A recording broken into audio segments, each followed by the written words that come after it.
জয় জগৎ বন্ধু সুন্দর। আজ আমরা 23তম শ্রীগীতার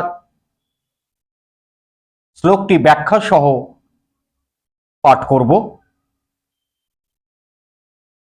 যৎস মানান বেক্ষেহ হং য এতে হত্র সমাগতা ধার্তরাষ্ট্রস্য দুর্বেদ্য যুদ্ধে প্রিয় চিকিৎসবহ।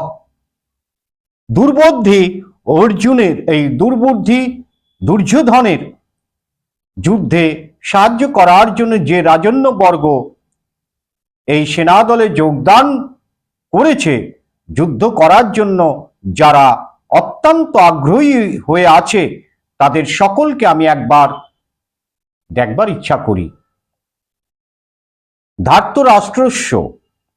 ধার্তরাষ্ট্র পদের দুটি অর্থ হয়, ধৃতরাষ্ট্রের পুত্র এবং আত্মীয়গণ, 1 নম্বর।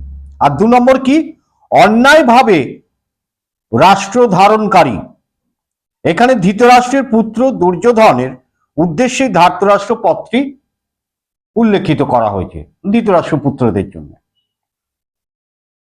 এই স্থানে দুর্যোধনকে দুষ্টু বুদ্ধি বলেও অর্জুন বলতে চাইছেন যে এই দুর্যোধন আমাদের নাশ করার জন্য আজ পর্যন্ত নানা প্রকার ষড়যন্ত্র করেছে,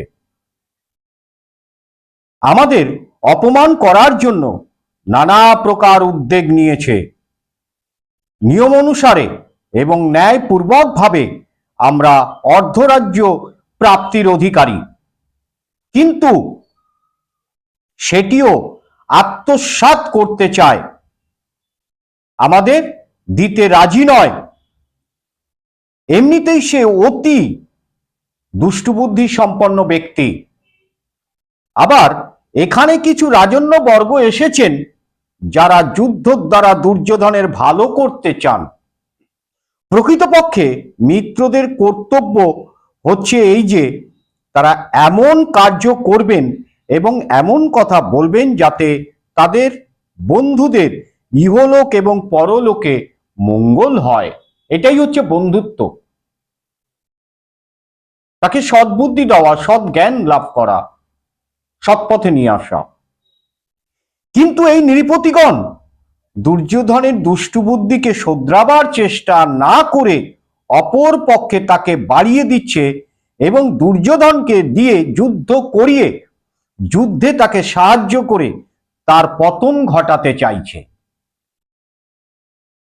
অর্থাৎ দুর্যোধনের হিত কিসে হবে, সে কিভাবে রাজ্য পাবে, তার পরলোক কি করে সুষ্ঠু হবে, সেসব এরা চিন্তা করছেন না।